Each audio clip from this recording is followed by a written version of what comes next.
What up? This your boy T-Dub with What's Blazing in Sports. We are here live, guys. Tony Bellew takes it one step further to try to get inside the mind of David Haye. He wants to get in his head.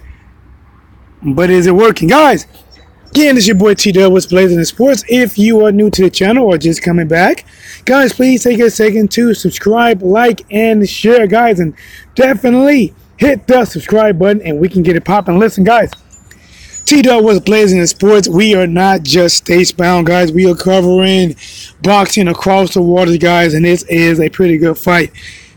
Tony Bellew versus David Haye. The rematch. Repeat or revenge.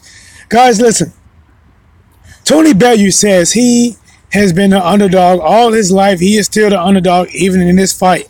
I'm going to say this.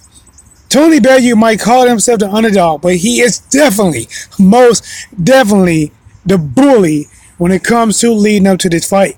When it comes to who is initiating a fight, who is trying to belittle or make the other feel like he is superior than the other guy, that is Tony Bellew. I think David Haye is doing his best to take the high road, doing his best to be humbled. But Tony, guys, is not having none of that. So, guys, as we lead to, I believe, I could be wrong, but I believe this is the final press conference of the fight. Tomorrow should be the weigh-in, and then Saturday, guys, is showdown. David Haye went, and honestly, guys, even some of the David Haye fans, see, when I started saying things about boxers, even though honestly I like to see David Haye win, but I say, hey man, he cannot be throwing the big haymakers and missing like last time, and he cannot be standing, you know, with a gap in his legs so wide you think he's trying to do the splits in the middle of a boxing match. I'm thinking he's trying to do a Johnny Cage and punch somebody in the nuts as low as he got his, or as wide as he got his legs spread. But even David Haye said that, you know, he was swinging wide and he took it too personal, and this time around he's not going to go that route. He's definitely looking at taking things in a different route. He's looking to land those shots, be more calmer. He's looking, I really believe that David Haye actually studied Tony this last fight. I believe he actually studied it. I believe he looked and saw that he's quick on his feet. He's going to move. He's going to counter, you know. And I believe David Haye done his homework. Now, if he can pull it off, it's different. If an old dog can learn new trick, if he can really go in there and make those adjustments, that's only going to be told from fight night. But I really believe he agreed, guys. His stance, fighting flat-footed, throwing wide shots when he know he is clearly out of the range of Tony Bellew, but puts himself in a perfect range of getting counterpunch. Guys, as I talk to you guys on my break, I'm not lying to you. I see the weirdest worm I've ever seen in my life. Crazy. All right, what the hell is going on, guys? I think a worm had sex with a centipede, and there we go. There we are. So Tony Bellew goes. Starts off a little humble, and then he starts getting in his bag. And when I mean getting in his bag, he's trying to get into David Haye's head. He's calling himself the weakest opponent on paper. I already beat you. I already beat you. No matter what happened, I already beat you. He is verbally bullying David Haye. Subscribe, like, and share. T-Dub was blazing the sports, making it do what it do. Better yet, what it does. He is verbally sparring, defeating David Haye. The person that says he's an underdog is actually the bully at this point. Hit the like button for that. And then, guys, we get to the face-off. They tell the fighters to face each other. David Haye takes his hat and turns it to the back. Bellew steps up, guys, and puts his face against David Haye's face. He actually pressed forward, guys. And as he done this, let me see if I can do it. Give me a second, guys.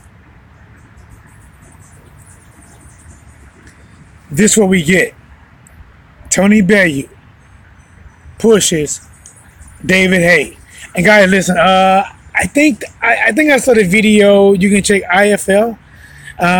It's really funny leading up to the actual push, because when they first get face to face, there's somebody saying, "Yep, yep, yep, yep, yep, yep, yep, yep, yep, yep," and then when they actually about to touch, nope, nope, nope, nope, nope, nope, and then Tony pushes him, and then there's somebody screaming out, "Hold up, baby! Hold up, baby! Hold up, baby! Yep, yep, yep, nope, nope, nope, nope, nope! Hold up, baby!" It's pretty funny, guys, at least to me. And then you get Tony Bellew saying, you know, "Don't put your face on me. Don't put your face on me, you pussy. Don't put your face on me." Listen, I believe Tony Bellew set that up to happen that way. I believe Tony Bellew wanted to push. That is one of, not the last, but it's one of Tony Bellew's last effort to get under David Haye's skin. Even if David Haye did not react to it as really, I mean, even right here, guys, you can see Tony's the one pushing. David Haye arms is down. They do come up slightly, but it's only to kind of remove Tony's hands and not to even push Tony back. He didn't really visually under David Haye's skin. Now, we don't know what happened to David Haye once he go back to the, you know, his room, his quarters. Does he be like, "I want to fuck him up. I'm so fucking pissed. I want to beat the shit out of him"? We don't know that, guys, and that does happen sometimes with fighters. You know, they can put on a really good poker face, but behind closed door, they're pissed off. But, guys, in the fact is, David Haye is he actually good? Is he not pissed off? Is he taking a humble role off where he can actually box with a peace of mind? He can fight and think with a peace of mind and not go out there and try to hurt this guy. David Haye can't afford to lose, guys.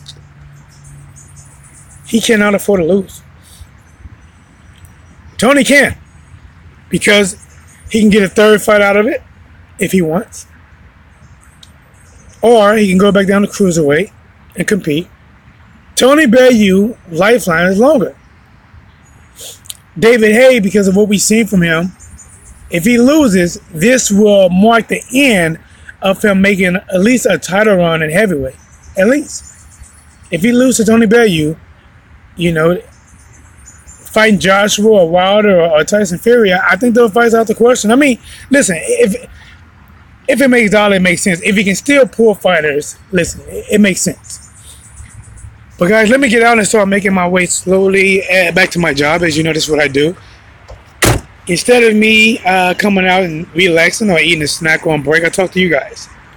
So let's get back to it. As we walk to the building, the question is, guys, is Tony Bellew doing too much? Is he doing too much? Is Tony Bellew going so overboard that he might mess himself up in this fight? Is he going so overboard to try to get under David Haye's skin that it possibly could be getting under his own skin because it looks like he's not succeeding?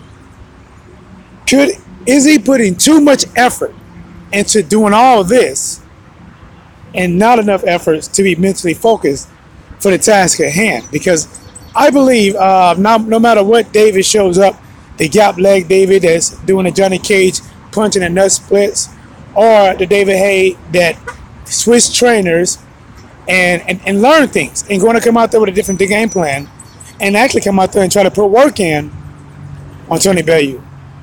Tony has to be ready.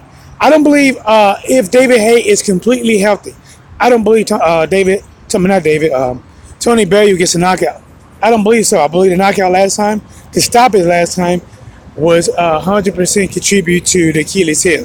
Yes, David was taking some shots, but listen, a man can't fight on a bad leg like that. I get it. If David Haye does not injure himself, which means that he injured, and you know what, guys, that's exactly what it is. He injured himself.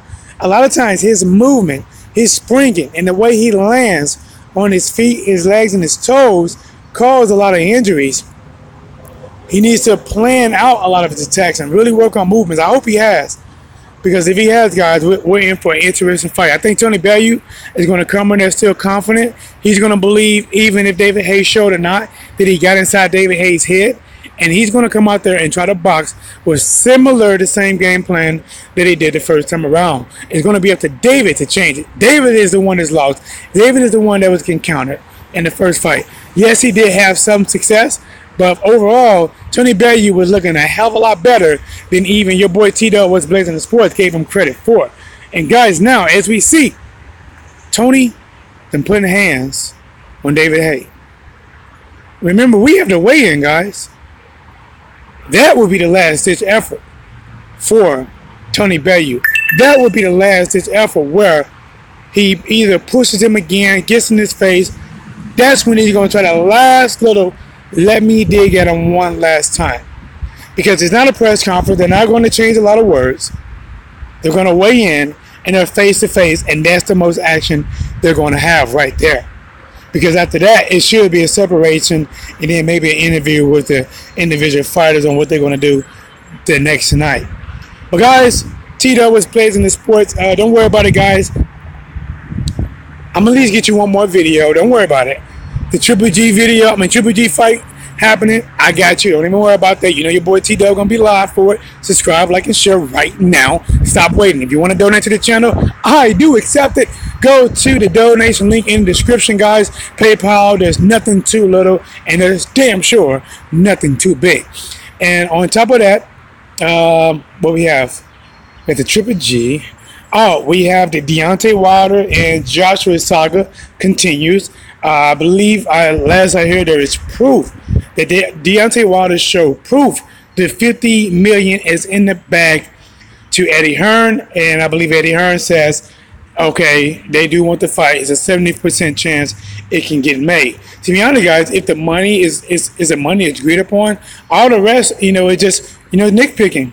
What venue? What place? What's this? What's that? Honestly, the best thing from that point would be, okay, we got our $50 million sold up. So what can we do to maximize that to make even more? What venue will we make the most money at? What should we charge to people? The concession stands. That's the easy stuff. Once you already agree to fight and the money's already worked out, then it is what it is. But guys, listen, that's a different video. I know I'm getting deep into it. But you know what? Your boy about to get out of here, go back to work. Listen, your boy works, and he works while she twerks. T-Dub was Blazing the Sports, making it do what it do. Better yet, ooh, what it does.